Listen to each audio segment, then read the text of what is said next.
As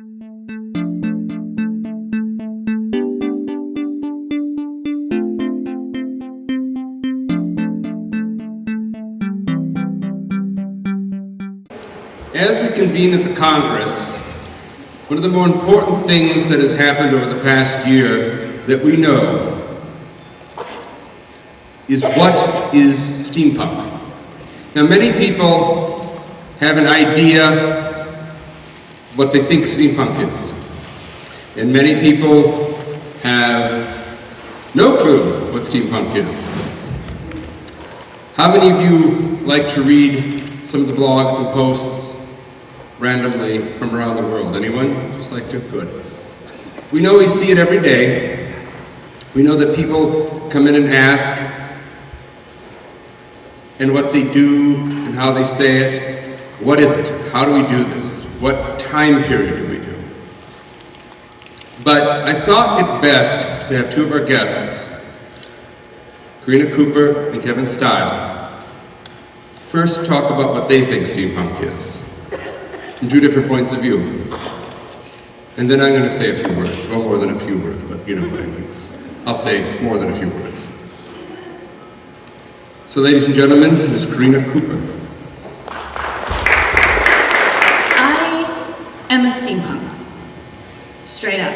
I will even accept a steampunker. I know. I'll accept dual requests later. I can talk about the literary steampunk and what it is, but if you want to talk about that, come find me. What I'm going to talk about, I'm going to start this really serious, so I apologize. I haven't been in steampunk all that long, a couple of years max. My husband and I are not rich. We're not the 1%. We, for the longest time, had jobs that really weighed us down, kind of sucked the soul out of our life. And my husband fell victim to a kind of, I call it the bitter old man complex. You know, you kids and get off my lawn, you know, and he's too young for that. And his job was so bad and the world was weighing on him so awfully that it was starting to change who he was and it was affecting our marriage. I know, I told you I was gonna get really serious. Just like this, take me seriously. And one day, I learned about the band Ebony Park. You know them, right? Small little band, doesn't get around much. And one day I surprised him with tickets to an Ebony Park concert. Didn't know much about it. We didn't know much about the community. We knew roughly what steampunk was. We glued some gears on, and we went to this concert not knowing anything. And let me tell you this. Anyone who says that it's not enough to glue some gears on, we're gonna throw down. Because we did just that. And the welcome we received from that community changed our life. It was warm, it was understanding, it was friendly. I met a lawyer, I met other authors, I met an architect, I met everything from the freeloader, stay at home, whatever, all the way up. And the music from Ebony Park, it was at the time, I already forgot what album it was, but it was at the time when they released their album about not relegating yourself to a cubicle, not taking just your smartphones and taking what you're delivered by this world that doesn't care, and turning something into your life. And my husband found a place with you. And it changed the way he looked at the world. And I will tell you, it saved our marriage. So steampunk to me is the community. It is you. It is the welcome I received from you and the friendship. And you looked at my gears that I just glued onto my hat and said, that looks really cool. Now let me show you what else you can do. Steampunk is a do-it-yourself mentality with an aesthetic that I love, but it's the community that makes us something special. So I don't ever want to hear, that's not good enough. That's not steampunk enough. You're not really steampunk if you don't, because you don't know what's going on with the person you're talking to.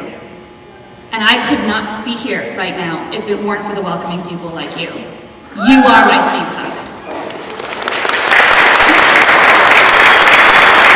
And because of you, I am currently very, very proud to be the award-winning author for a steampunk series that I had not planned to write until I met you. So thank you from the bottom of my heart.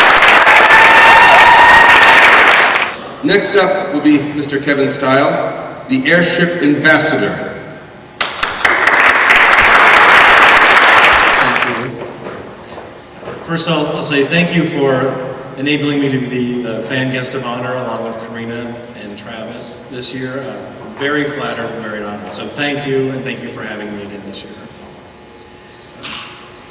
I think I'll start with kind of what is steampunk, and then what does steampunk mean to me.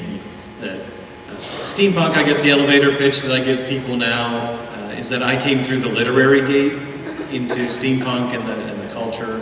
And so steampunk for me are those stories set in the 1800s or evocative of the 1800s, but can be applied to multiple kinds of stories.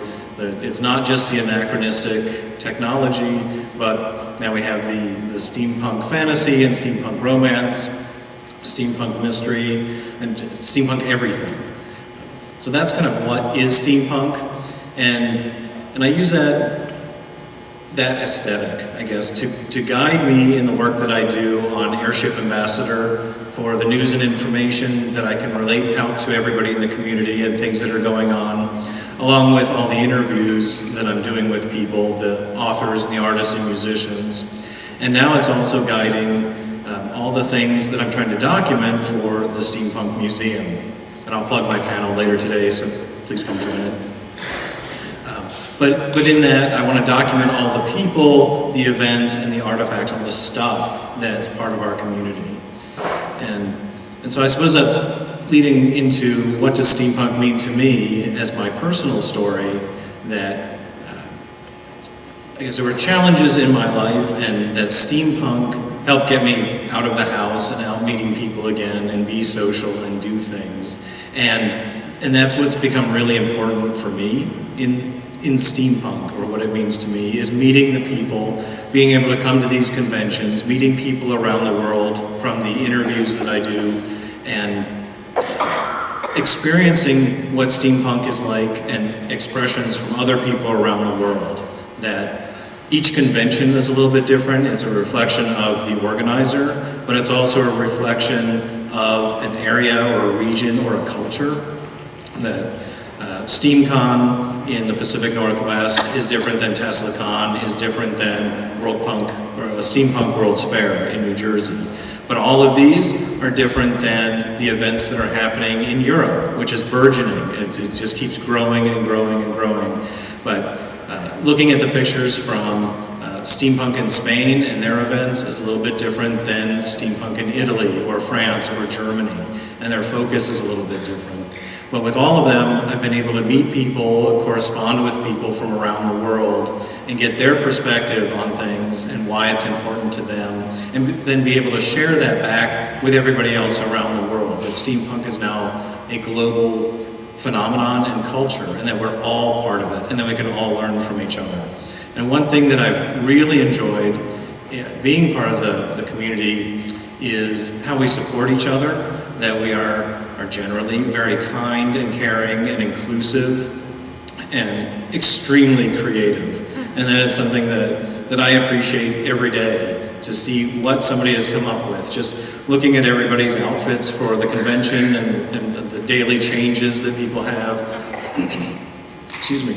And just all the things that people make and bring, and just the creative aspects that I really don't see in a lot of other fandoms or other conventions that I go to.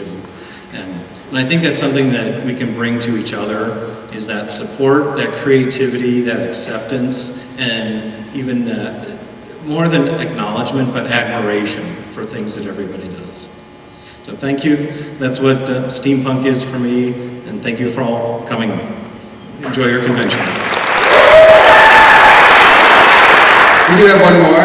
Next is author and steampunk aficionado, Austin Serkin.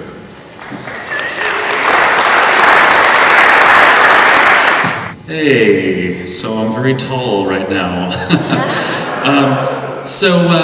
I don't know how many people know who I am or whatever. I'm not, an awesome author like Karina. Most of what I do is write papers about steampunk and talk about it on the internet and blog and stuff like that. So I kind of have a different perspective, particularly that my background is in scholarship, in literature specifically. But some lit people in the house here. So the thing about steampunk is that it's not just a literary movement, obviously. I was talking earlier today in the panel about writing about steampunk, how difficult it is to write about steampunk because it's such a multidisciplinary phenomenon. It's literature, it's movies, it's a community, it's I can't remember what Diana Foe does, performance art, I think, performance studies, something like that. So there's just so many different aspects to it, and that's what makes it, well, that's one of the things that makes it so hard to define.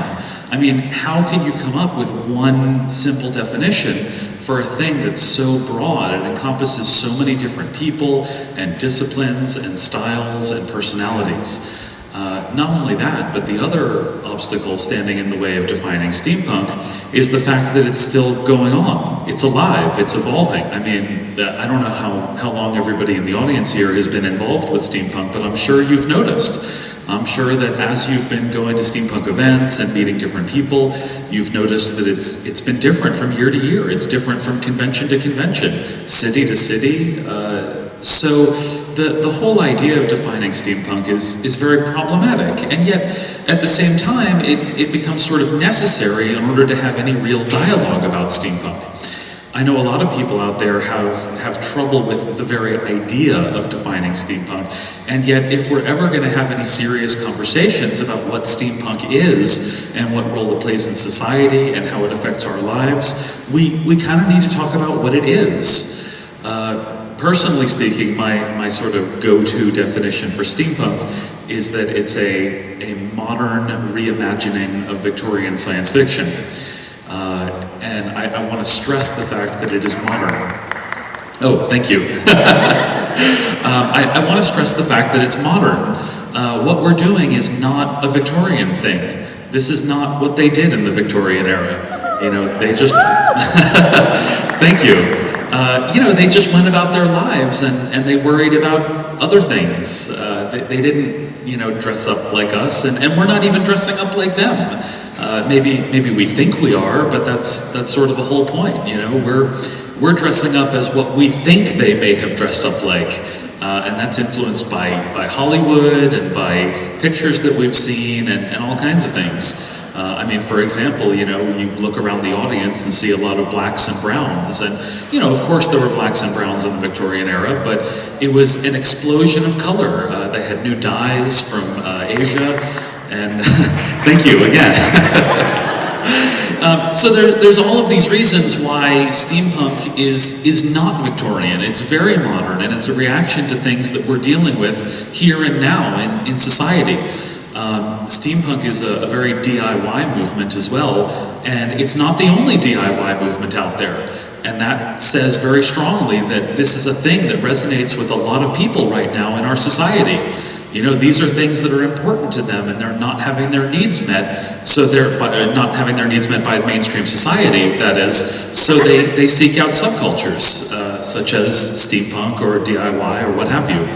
So I think I'll let Lord Bobbins go ahead and talk a little bit more about that, but I think defining steampunk is incredibly important, and I thank all of you for coming to this panel and for being interested enough to engage in the dialogue about it. Now, for most people, steampunk has been around for about 5 to 6 years. It's a little older than that, technically, but in the last 5 or 6 years is about where it began. How many have been doing it for longer than 10 years? Okay. Very few. How many have just started in the last 4 to 5 years? There you go. It's like a second generation. And I think one of the issues is we build upon what we know.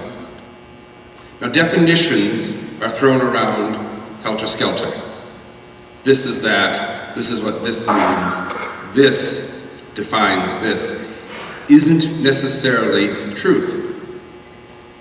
We've all seen on Facebook the one group called Steampunk, with the thing at the top that says, this is the ultimate definition of steampunk. And we all know who wrote it, and we all know who propagates it, and I'll say it once and then I'll end it. But two people sitting at computers in Connecticut that don't go to conventions and sit and harp on things that they believe are absolute truths do not define steampunk.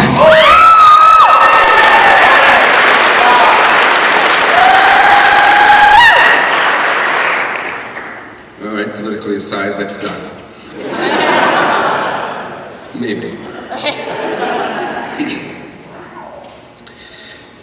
Oh, the Prime Minister has claws.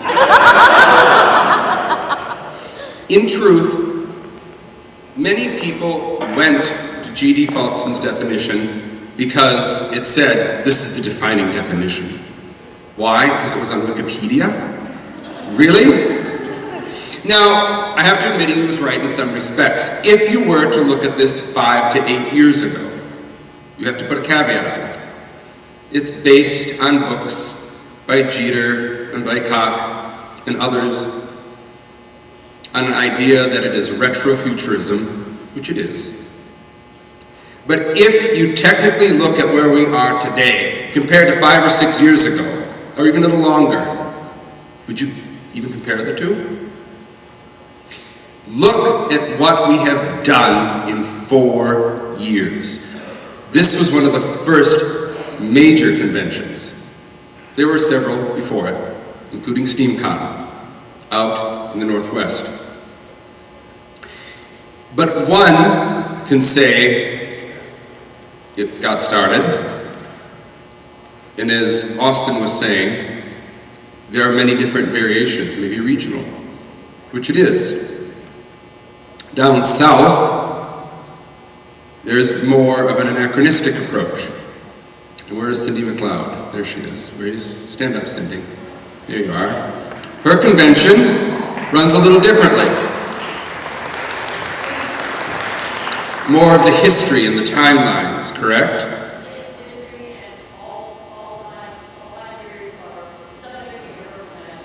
Correct. Now, I have another person who runs conventions in the Southwest, Pablo. He does have a different taste when it comes to the Old West and Wild, Wild West. Yeah. Is Marco here? There she is. This young lady runs Contemporary in North Carolina.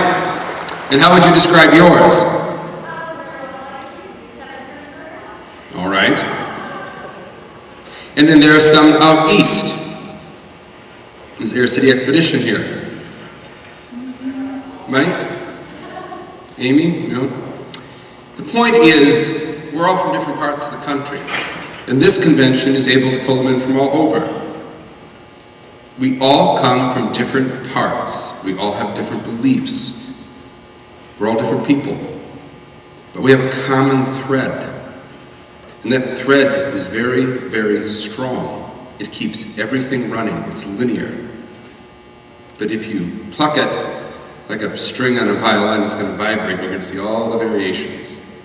That's where we are. There's Rococo Punk, which is more like Henry, or I should say King Louis XVI period, done with pink and purple and fun things. You can put a little cog and gear in, but it's a little more flamboyant. You have Clock Punk. Some of you are going, what the hell is Clock Punk? Well, you don't see people running around with cuckoo clocks at, conventions. But if you ever have seen the movie The Three Musketeers, with the flying galleons with balloons on them, rotating machine gun style flamethrowers, but all based on old-fashioned technology, I mean, by our standards, old-fashioned technology, that would be clock. Then we come to us, the steamers. Steampunk, how do you describe it in a movie? Well, let's see. I know, the Wild Wild West. And you know why? No, but you know why? Because that's what the general public thinks. Isn't it? Giant spiders, people dressed in Confederate Civil War uniforms, running around with funny guns. Then we have the next one, Dieselpunk. Now, Dieselpunk is a little different. It takes place when we have diesel engines. If you were to define it with a movie, the only one that can define it is Sky Captain World of Tomorrow, in big Hollywood terms. And they did a nice job. A lot of people like it. But not everyone's happy with what they're pumping out, are they? We tend as a society to continually look at something that is produced, mostly from California, to get a cue. What should I wear? How should I wear it? I know, I'll watch that motion picture. And then we get an idea, and we copy it, right? But there's an inherent difference between that and what we actually do. How many have gone in the last several years to a toy store and bought a Nerf gun? All right, now here's the same question. How many of you left it exactly the way you bought it? One! There you go. We don't do that, do we? We buy something, we will rip it apart, and we rebuild it, right? We are a fandom of repurposers. Am I wrong? We do tend to use a lot of copper and brass, but we don't leave it as you see it. The same thing with our clothing. Look at everyone around you. Look at it. Really look for 30 seconds. You see some things that are more historically accurate, some things that aren't. Some things that are thrown together over 40 or 50 years of period, crammed into something. Is it wrong? Or is it just different? Or is it an interpretation? Now, I have a very unique perspective, and I have to step out of character for a minute when I say this. I've worked on a lot of films. Films you've seen. I've worked for Walt Disney, I've worked for Warner Brothers, and I've worked for Lucasfilm. It's hard for people to understand this at times, but I'm going to try to break it down as simply as I can to explain the differences. Star Trek has been around almost 50 years, correct? How many like Star Trek? There you go. We all watch it, we enjoy it. How many have a red shirt? Strange, strange people. Now, I worked on Star Wars for 3.5 years. Thank you. How many have costumes from Star Wars? Okay, not as many. They're a little more pricey. You don't just throw a shirt on with a black pair of pants and boots. How many have Stormtrooper armor? There you go. See? You're a red shirt. You just have a different color on. Then there's Firefly. It's very popular. Some consider it steampunk, some consider it space opera. You can decide. But they do have brown jackets, correct? And they have a very particular look to those jackets, correct? All right. Now this is the point. Everything you see in those films and TV shows, it can run the gamut. To officially, and I do term this right, officially be part of these groups, you have to have it exact. In other words, you know it as a biker scout. If you want to be 100% correct, it has to be just like you see in the movie for a lot of the groups to accept it.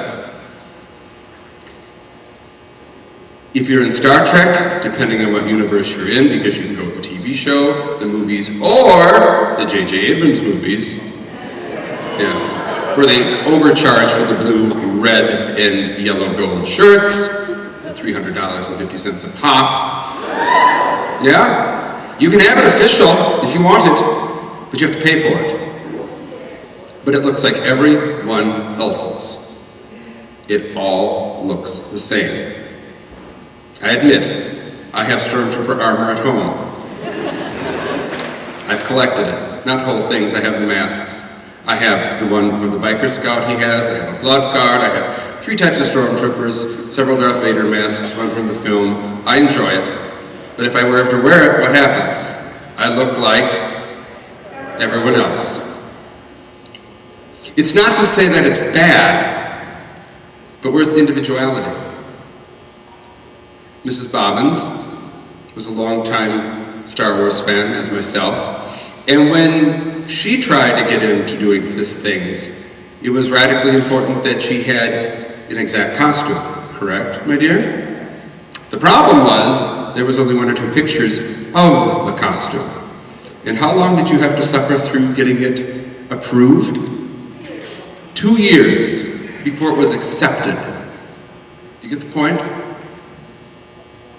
I'm not saying they're unfun fandoms. They are. They're lots of fun. But they're different than us. They're radically different than us.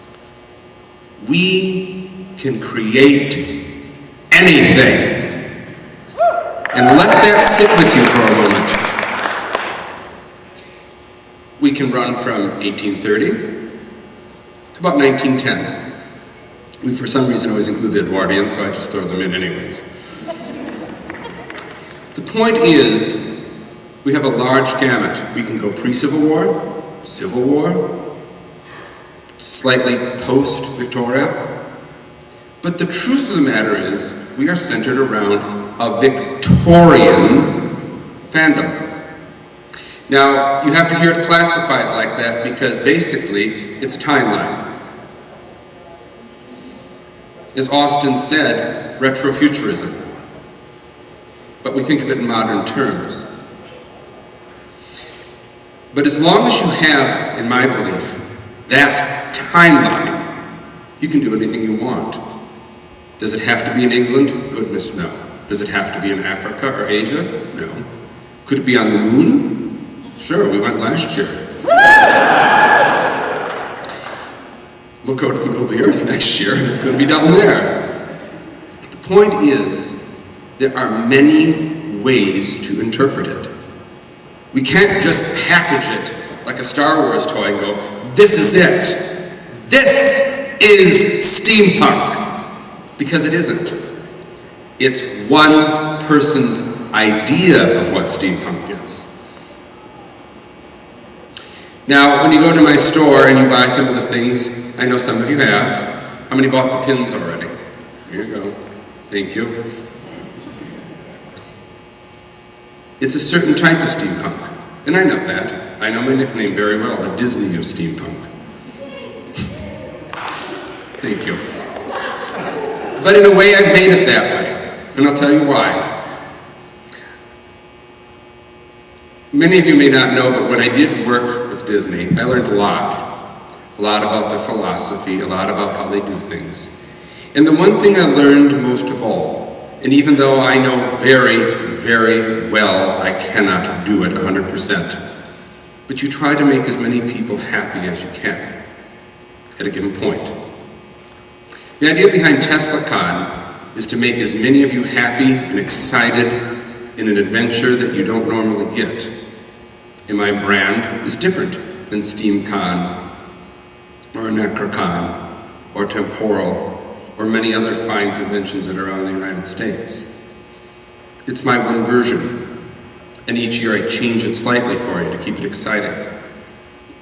Does that mean it's not steampunk or not Victorian enough? I've seen many people at conventions, and I have seen it, come up and go, that isn't steampunk, you're not doing it right. Who are they to tell people what's right? Do they have a fashion degree in this? Because as far as I know, there's no such thing. Oh, I'm a steampunk designer and I have papers to prove it. Well, what school did you go to? In reality, we tend to make our own issues come to life. Now, while defining this, there are many ways we can see it. But the most important thing we have to remember is how we contribute to it. How many of you would consider yourselves makers? Right? How many of you would consider yourselves writers? How many of you would consider yourselves just fans?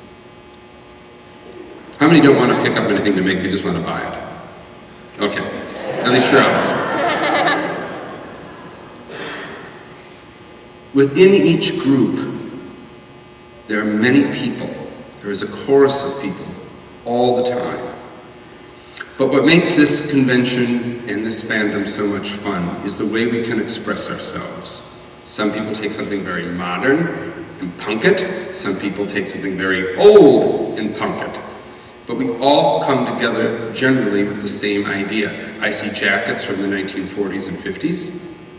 I see dresses from the 40s, 50s, and 60s of the 1800s.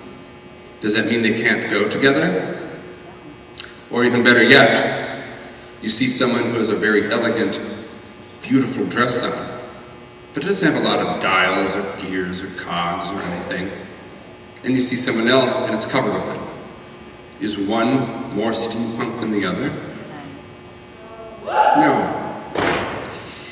This last year, as I said yesterday, there's been some hints from South America that people are now fighting, large groups fighting over this, splitting. One section saying it has to be repurposed, it has to be old, it has to be antique, and if it isn't, it's not steampunk. The other group saying that doesn't work, we have to make our own things from modern things or wherever we can find them, it could be old, but we repurpose them to become what we want. I go with the more liberal group. But in reality, we have to see it all. We have to understand it all. Because reading a definition off of Wikipedia doesn't do anything. It doesn't tell me anything. It just contextualizes it. I'm going to ask you all to do something now. It's going to seem rather odd. If you can, stand. Now, across America on Sunday mornings, they tend to do this. I want you to turn to someone you don't know and introduce yourselves. Anyone. Just. Hi, I'm Anna. Sean, nice to meet you. I am loving your camera stand. That is now very turn beautiful. to another person and introduce yourself. Hi, I'm Anna. Sean. Hi, I'm Bob.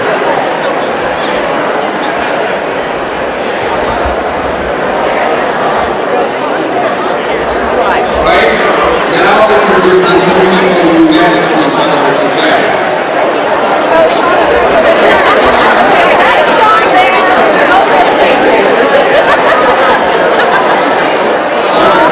That's not introducing somebody. That's Tony.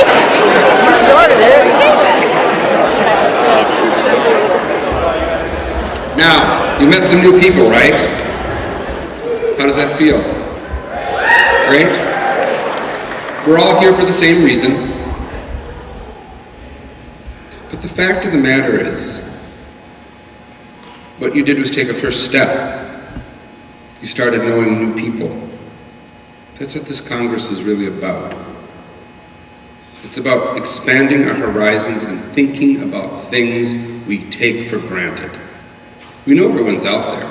This is a heavy Facebook user group. There are blogs and there are websites. Let's face the fact, when I put out an email, 3,500 people see it in 24 hours. And that's on a slow day. We have to remember that what we do can affect many people at a time. I'm very aware of that. If I put out something, 3,500 people will read it within 24 hours. Now, I'm not saying everyone's going to agree, But people do tend to read it and tend to remember what's being said. By doing what we just did, you started something, a dialogue. Now, as Austin wrote about a month ago, he said, steampunk is sort of plateauing in a way. And I have to agree, it is. Now I get to the meat of the subject. It was predicted last year that we were going to be booming everywhere, correct? You saw all those articles by IBM. Steampunk is the next big thing. Everything's going to be done. Do you see it yet? Do you see the movies? The TV shows? Books are still selling, but not as much. E-books are doing very good. It's not that that's horrible, it's just that numbers have dropped some. Things change with society. I don't see as many steampunk costumes this year for Halloween as I did last year. Yet we keep going. Does it mean that if we're a little slow, we're going to give up? No. But I ask you this. This society, in this country, is used to seeing things from Hollywood and television. Big things. And we tend to follow those things.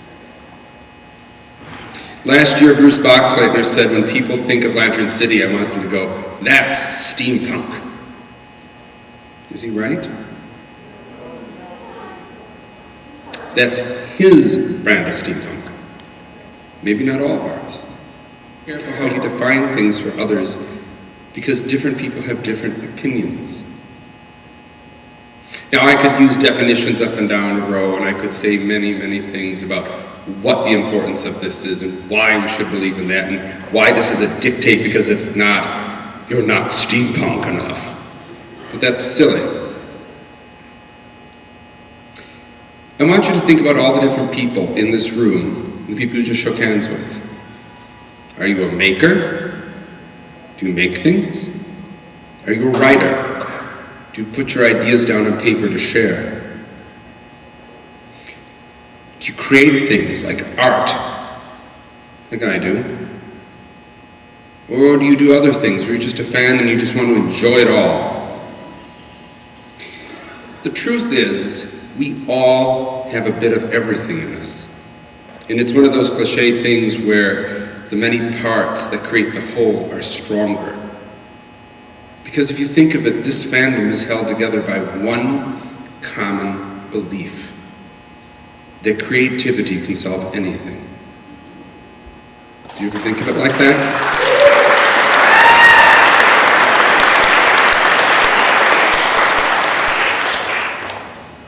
GD may have written a definition that says it's based on this and this is what it is.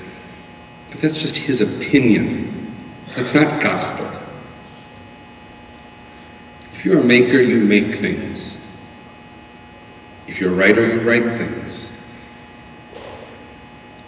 If you can imagine, you can imagine different types of things all the time. If you're a dreamer, you come up with ideas. And if you're creative, you love to create.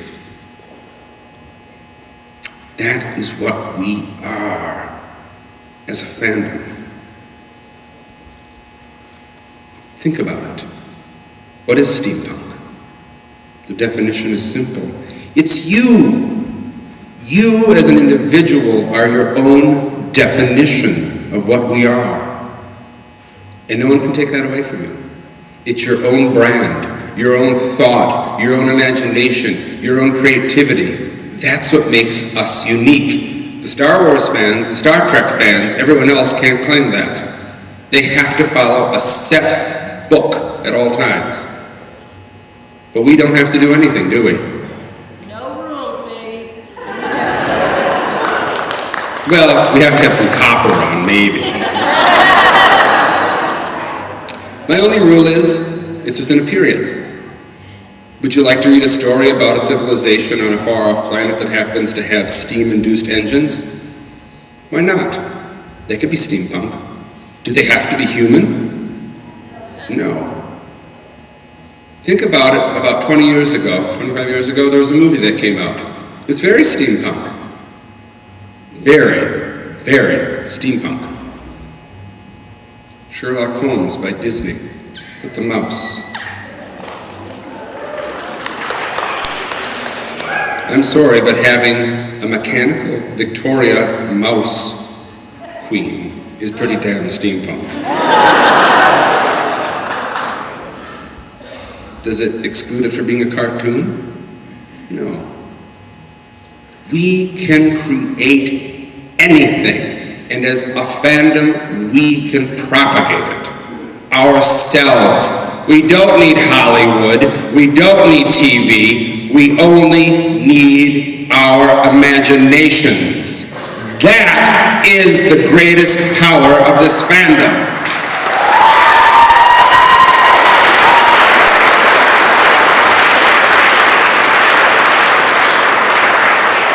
This year, many of the convention heads and myself have noticed numbers are down slightly. Now, we had people that transferred tickets from 4 to 5, more than usual. When I found out why, yes, a couple weeks ago what happened. Many people were affected by the shutdown of Congress. So I always wanted to make the joke, this Congress doesn't shut down.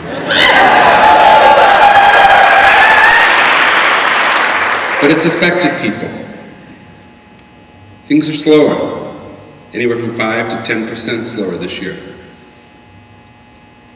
It doesn't mean we're not enjoying it. It just means things have slowed down a little. We need imagination. We need creativity to keep us going.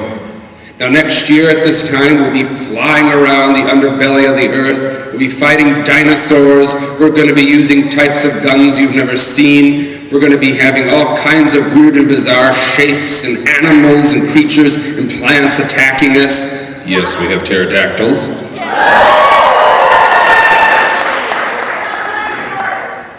We will have dinosaurs. This is TeslaCon. I hope we have a T-Rex.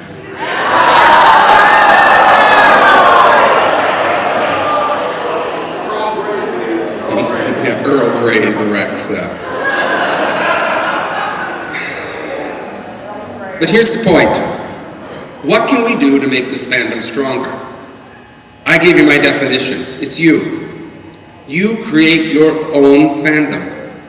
It's like an army of one, but you know, we sort of have to mishmash it together a little more.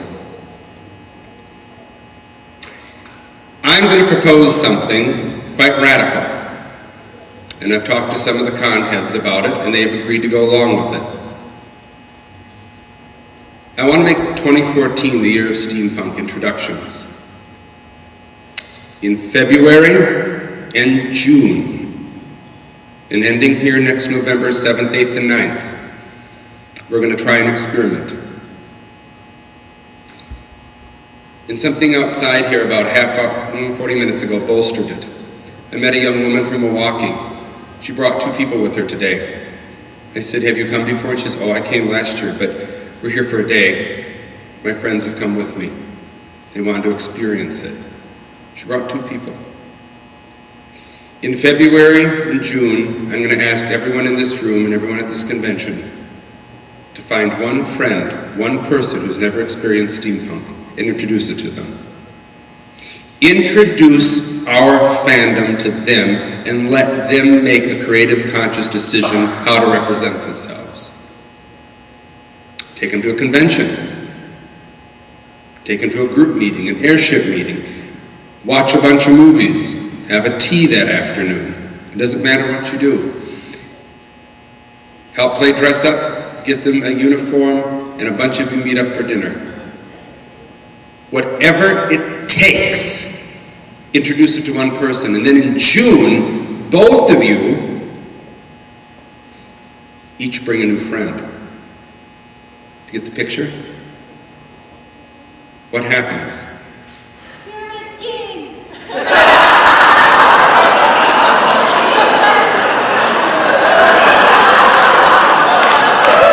Oh, young lady, you're so in trouble. But at least we don't go knocking on doors selling vitamins. Or I should say vitamins.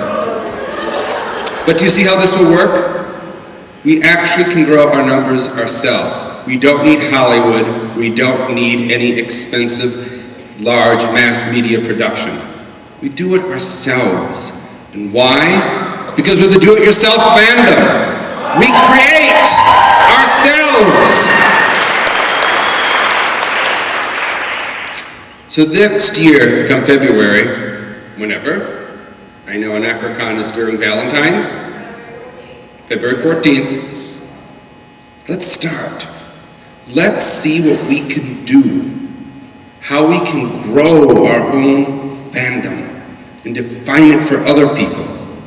How can we best show the best parts of this fandom to our friends, our families, our work associates? Face the fact, how many of you said, I'm going to TeslaCon this weekend? At work, and someone went, what the hell's that? How many of you, raise your hand, explained it to them? There you go. You've already started it. And how many of them said truthfully, oh, this sounds sort of interesting. And then, oh, there's always going to be a football player and people that don't like it, but who cares?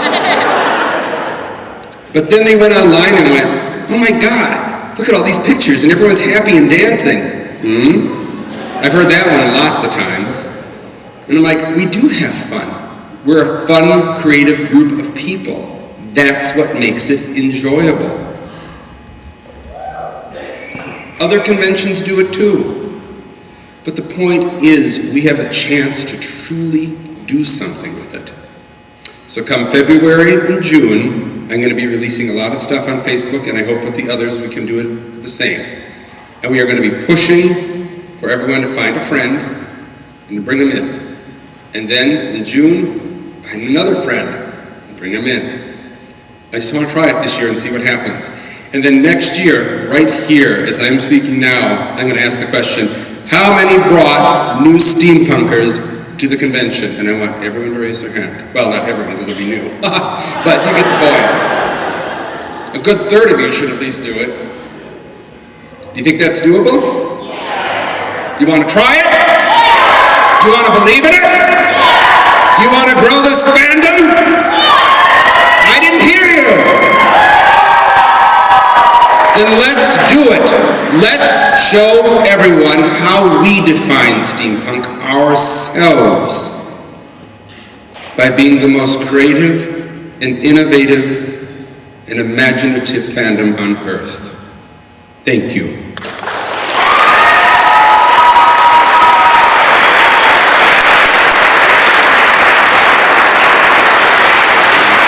Different, I really do believe, is that we care about the fandom. We don't rely on a corporation to do it. We don't go, gee, I wonder if Lucasfilm can create a steampunk movie now and expect them to give us everything. Our passes, the photos, the expensive autographs. That isn't needed. We can create our own things. And as long as I'm here, and as long as TeslaCon is around, I promise we're going to keep pushing the fandom forward by the fans. I want to thank you all.